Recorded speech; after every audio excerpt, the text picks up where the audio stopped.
anything you continually apply pressure to is eventually going to break. Now, in this case, we're talking about you. We're talking about your body. Hey guys, it's one of those days. Man, I'm glad to be in the sanctuary today. Sometimes you have one of those days where there's just a lot of shit going on. It's one of those days. But I'm in the sanctuary, and that's the gym. And it feels so good right now just to take a deep breath and get into a training session. So it's not like I'm mad or anything like that. It's not like I'm aggravated or angry. You know, I just have a lot on my plate right now. It feels like we got a lot going on, and it's Friday, and sometimes the gym is therapy. Today is one of those days where the gym is definitely therapy for me. It's a time where nothing else is going to happen except for the things that I know are going to happen. Like, I know what I'm going to do in here. I know what my exercises are going to be. I know that it's a deload week. Nothing's going to be super heavy. Everything's going to feel really connected, really nice. And that's a feeling that I'm enjoying right now. Like, I'm ready to have a great day in the gym, and I'm ready to have you come along with me, watch, learn, interact. You know, it's good to be here with you.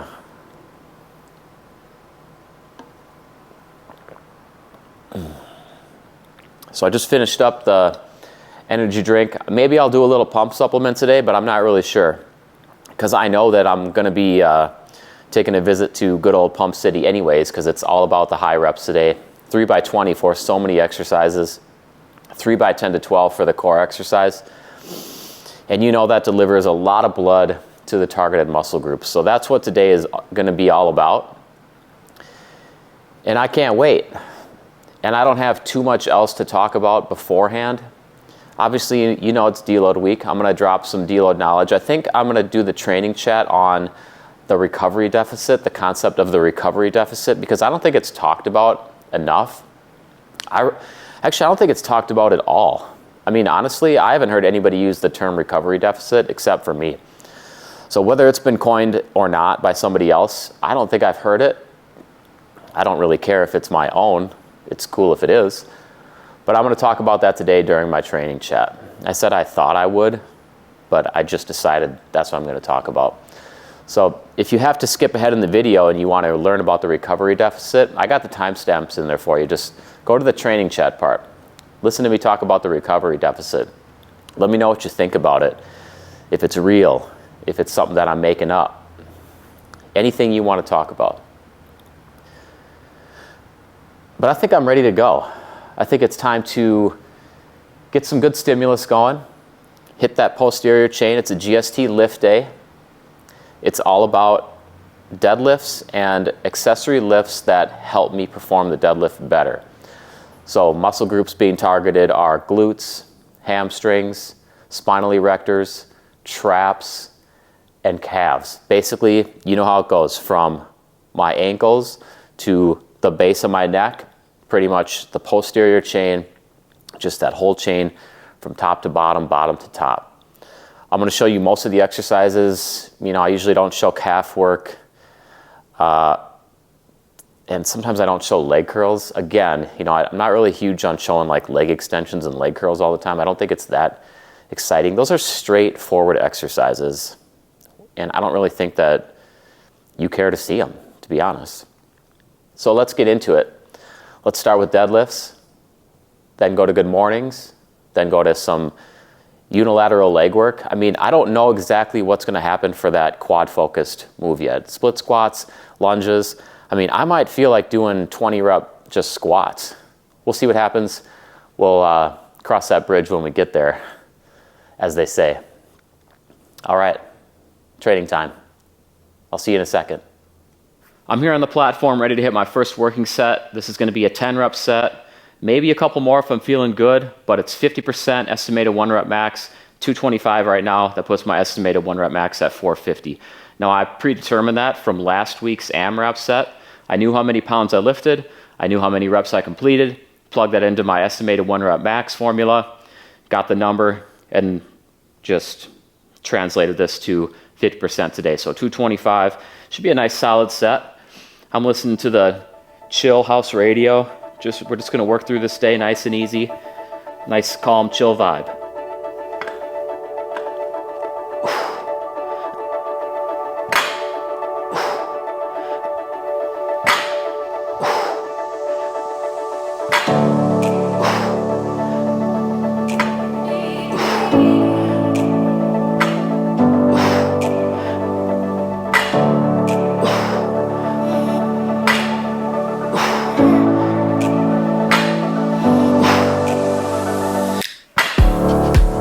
Throw a couple extra.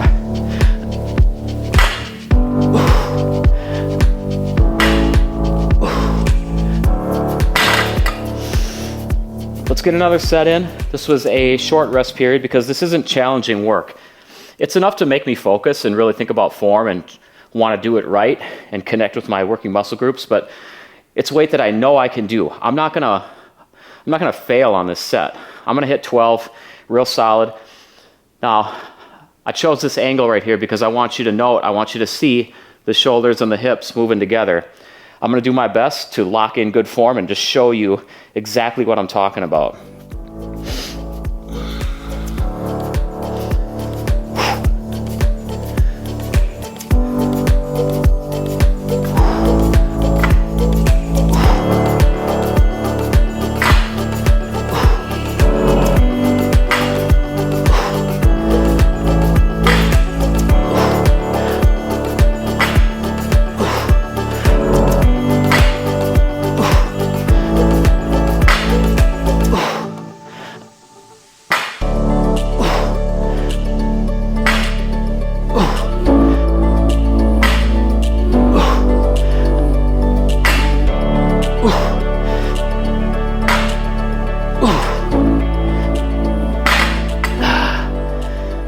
All right, that was an excellent deload set. Hopefully I did well for you. And you saw my hips and shoulders on the move together. It's like they're just attached, you know, they're attached on a track. They can do this, but they can't do this. You know, they can't go hips first, shoulders second. They don't do shoulders first, hips second on the way down. Lock them in. Practice that technique. It's a really good way to avoid doing Romanian deadlifts or straight leg deadlifts during your conventional sets. I'm gonna knock out this third set, be done with deadlifts for the day. Here we go, 10, 12 quality reps, super controlled, super chill. I gotta tell you, I haven't been this chill and relaxed during a training session for a long time. Got that chill house radio in my ears.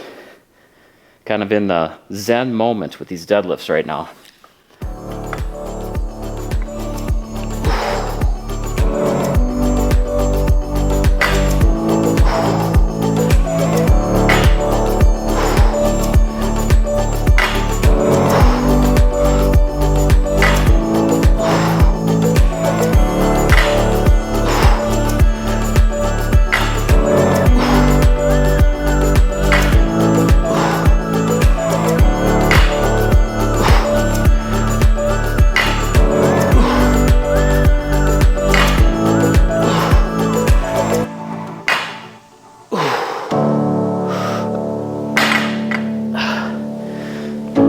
So I'm pretty sure that was 12 again. 12 was the number today.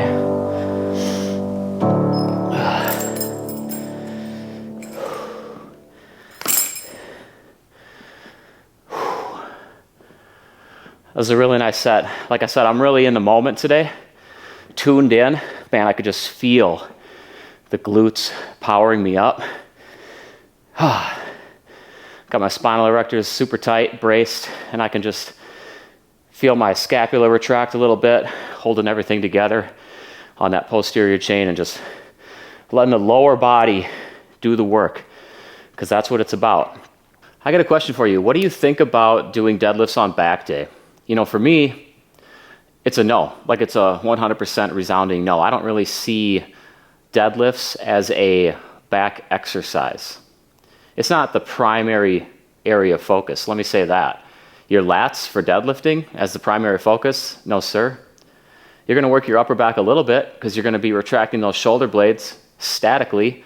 You're going to work your lower back a little bit because you're going to be flexing those spinal erectors statically. I don't do static work for strength or for growth purposes. I got to be honest with you. I don't do static work at all voluntarily. You know, I do it when my muscles have to contract statically. Like when you squat, you know, you got to keep your back tight. When you deadlift, you got to keep your back tight. All those instances, it's not like I'm doing something as silly as a wall sit, for instance. Like that's purposeful static work. And to me, yeah, you know, it's just it's a no-go. It's just a no-go. So don't do deadlifts on your back day because you're not working your lats as the primary movers. Deadlifts, it's a lower body exercise. In my opinion, a deadlift is a lower body push exercise because your hips are pushing you forward and you're driving up. Without that push, you're not going to complete the rep. You know, a lot of people say that it's a pull, which naturally you would think that because you're pulling weight off the floor. But actually what you're doing is you're pushing your body into a position that naturally lifts the weight off the floor. To me, it's not a pull. And I know that there's a lot of people that will say it's a pull. No question, 100%. But I don't really see what you're pulling here. You're not pulling something towards you. You're simply holding onto a bar and you're pushing your hips forward. And as a consequence of that motion, keeping your back tight, your torso lifts up and your legs straighten out and the weight comes off the ground. Did you pull the weight off the ground? You know, I don't think so. I think you pushed your hips forward and the weight just came up. It might be a controversial opinion, but to me it makes sense. I don't know. What do you think about this? Is it a pull or is it a push? Or does it really not fucking matter at all and we should just do deadlifts? You know, that's my number one answer for real. But I just had that thought in my head. You know, let's talk about is deadlift a push or a pull? And like I said, truly, it does not matter. It just matters that if you choose to do deadlifts in your routine, that you do them right and you think about the right muscle groups working. And that's what it's really all about. It's not about the semantics, but it's still fun to talk about. I mean, you got to admit, it's still fun to just talk training. That's what I'm doing with you right now. So let me know. Let me know what you think about everything I just said. I'm definitely looking forward to this lift. Barbell Good Mornings, low bar position. Keep that bar locked real tight in place. And I'm just going to light up the hamstrings and glutes on this one. And that's why I'm looking forward to it. Just continue the posterior chain activation after those deadlifts. High reps, lots of opportunities to work on form. Think about the mind-muscle connection, feel the burn. Let my body illustrate to me what I'm working through that burn.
So I'm not gonna say that this is going through the motions today, because it's not. Everything is purposeful and deliberate. You might get that feeling sometimes during your deloads that you're going through the motions. Some lifts are gonna feel super light. If you've been following, Good Mornings have been feeling just lighter than they should lately for me. I put this on my back, I went down, hit that first rep. It felt like I had no weight on my back. So was it going through the motions? I still think no. Because I was still getting the hamstring stretch at the bottom, active stretch, 20 times. That's 20 times actively stretching the hamstrings in that one set. Glutes are stretching out a little bit. I'm getting the glute flex. It felt really light though. Now here is a time where I can teach you something right now, and it has to do with deloading. I constantly tell my clients that yes, hey, I'm giving you these numbers this week, and these numbers are gonna look light. You're used to so much more weight than this. You're used to twice as much weight. But do not increase the weight.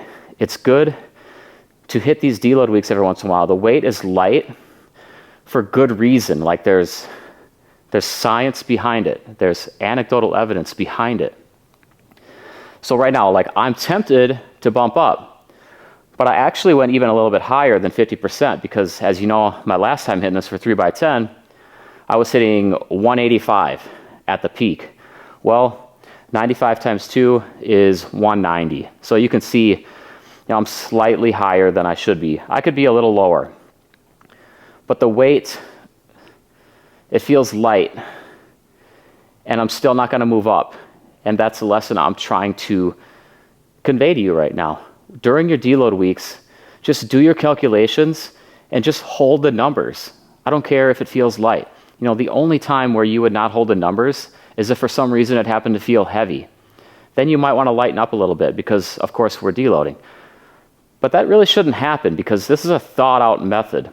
It's 50% of your actual 10-rep working weight for high reps. And this generally works out for people very, very nicely. It really never fails. So if for some reason it feels heavy, yeah, then you can lighten it up a little bit. But I just don't see that happening very often. And I don't think you're going to have to worry about that if you're using this method on your own. All right. This rest period doesn't need to be that long. I feel like I just talked for about 3 minutes. Let me just hit another set. Let's get into it again. All right, baby weight here, but I know it's purposeful, and I'm going to max out the benefits.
That was a great set. 20, maybe 21, maybe 19 reps right in there. That was a good set though.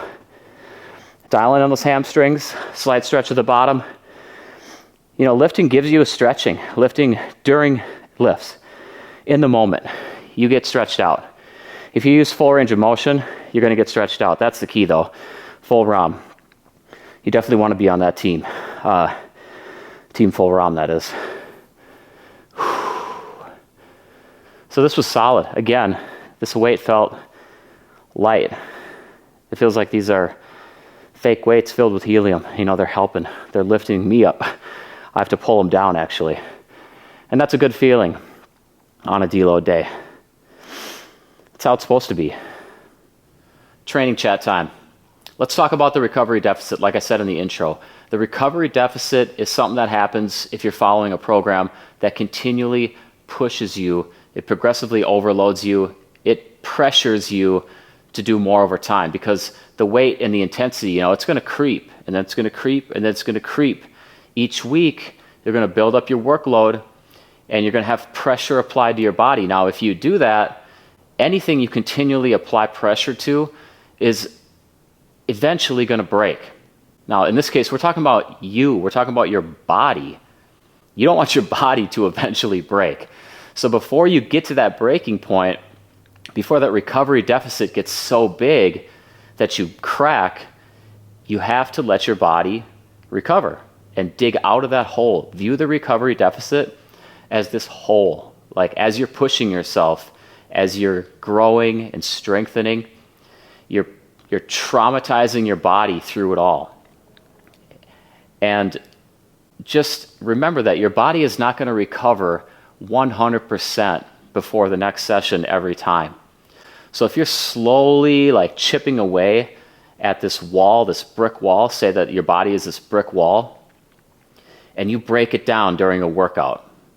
And then when you're not working out, you take some new bricks and you plaster some new bricks in. You mortar those new bricks in. All right, but you have another session coming up, and before you get the job done of replacing all those bricks that you broke out, that you busted out, another session comes around and the wall gets broken down again.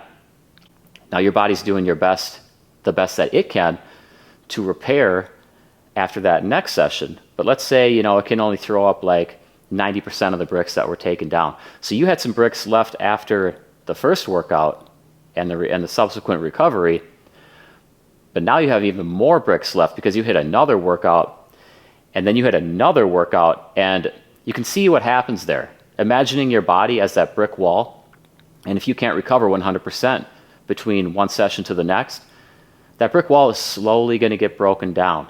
It's going to have bricks, less and less bricks, let's say, laying on the ground, because the construction worker, which is your recovery processes, he can't mortar those bricks, every single brick that came out in fast enough before somebody else comes along and smashes more out.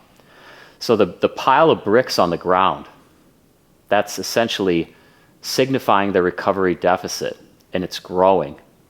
It's growing because you continually traumatize your body, which is good. You want to do that. You want to stay in a state of recovery.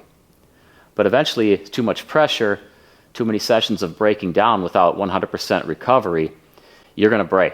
You're not going to have a brick wall anymore. You're going to be a pile of bricks on the ground.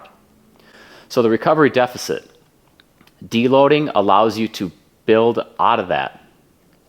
Basically, the guy that was coming and breaking down the brick wall, that guy goes on vacation. He takes a break. And all of a sudden, your construction crew comes in, which represents your recovery processes, your natural physiological recovery processes. That crew comes in. They see this pile of bricks. They rebuild the wall, and you're feeling fresh again. Now, of course, we know that the wall smasher, he's not going to stay on vacation forever. He's got to go to work. He's got to pay the bills too. So this guy comes back from vacation eventually, and that's when you end your deload, and the process repeats itself. That's a recovery deficit. That's why you need to deload, because your body will eventually break and turn into that broken pile of bricks if you keep applying pressure without allowing any time for that rebuilding crew to rebuild the wall. And it's that simple. You got to keep this in mind. You have to keep this in mind as you're going through workouts and things start to feel, maybe a little bit tougher than usual. And maybe that happens again. And maybe that happens again. And a lot of people would tell you, hey man, you cannot pull back. Like you have to just keep applying that pressure. Eventually you're going to break this plateau. Really though? Is that actually how it works? It's not. What happens is you're going to get hurt. Like that's exactly what's going to happen when you're pushing yourself over time and you're listening to the idiot telling you, hey man, any downtime is slacking. I love it when people say, don't even sleep, just work. That's such stupid bullshit. You know, it's like this grind mentality. It's too much. And I think people are finally realizing that and coming out of that. But you don't need to follow that. Don't listen to that. I mean, it's easy for somebody to just post a meme or something like that. Or not even a meme, just post like one of those inspirational quotes, you know, but the word balance with a slash through it. No sleep, just work. It's easy to post that, but you have no idea. Like, they could be posting that and then they're sleeping for 8 hours immediately afterwards. That's how silly it is. And if they're not doing that, what always happens, and I've seen this in the long term, these guys that preach this, eventually they have this big long post where they're just broken. They're defeated. They're destroyed. And they've eventually realized their mistake of not having balance. So you have to have the balance in your life, but you also have the balance you have to have the balance in your training and your recovery as well. So have a quality ratio of training and rest days. That's just your regular basic foundation.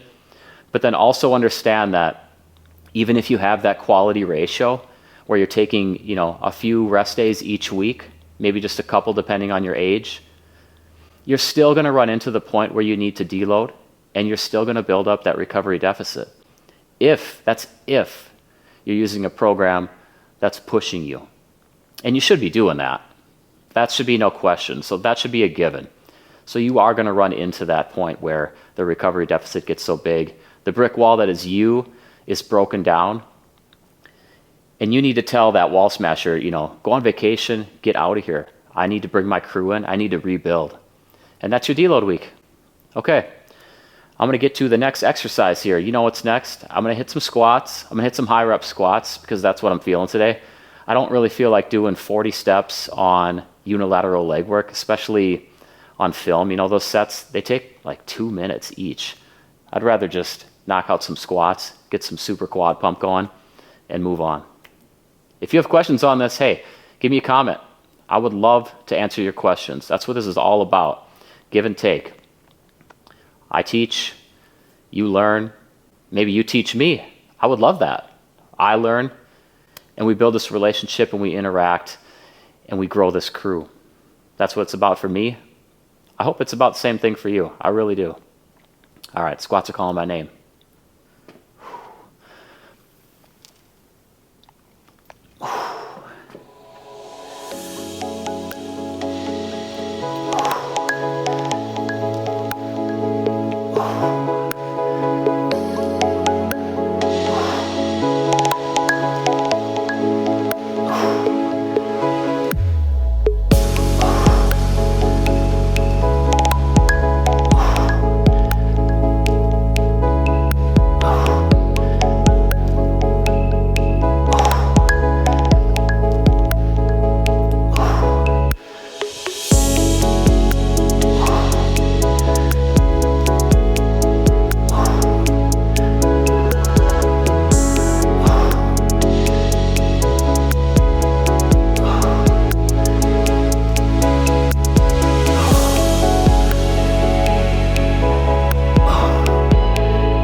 All right, this one definitely lights up the rear delts and also those internal rotator muscles that are responsible for that rearward rotation of the shoulders. This is a really good move, guys. Make sure you include this one from time to time. Now, I'm just doing it as a face pull variation today. I'm using Mark Bell's shake strap. I have a couple of these. I don't use them often, but they're a nice tool to have in that old gym toolbox. Break them out every once in a while. When I used them a lot is when they were new, you know, but I'm kind of an old dog in the gym, so I have my tricks that I know, and then I have my tricks that I try to teach myself, but I always go back to the basics, the foundations, because they've just worked for me so well for so long. It's hard to break into new things. But Mark Bell shake straps, I like them. The quality is great. It's a great investment. Mix things up from time to time. They give you a little bit different feel, a little more shaky. You got to stabilize things a lot more. That's why I'm using them today during the deload week. It's a good time to just switch things up, have a little fun, drop some new variations in the mix. And that's what I just did there. So the length of these shake straps, you know, they're about 2 feet long. It really allows me to get a lot of pull apart. Now, I know I forgot that on a few reps there, but it's just because I'm not used to pulling that far apart. But when I do, I get that nice rear delt, extra activation actually. I can really feel it there. And then I'm really trying to go for this motion as well. So that rotational motion towards the rear. So I'm getting 2 benefits from that.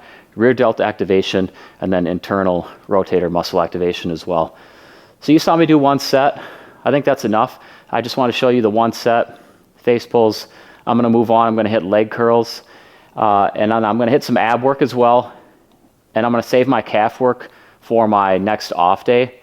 I like to do that on my off days. Weak point training, I view them as a weak point right now, along with forearms and neck. So I've been doing neck, forearms, and weak points, or calves as weak points twice a week. And that's working great for me. It shortens up this day a little bit, which is nice. Lower body days could take a little longer for me usually. So it works great. So like I said, leg curls coming up, ab work.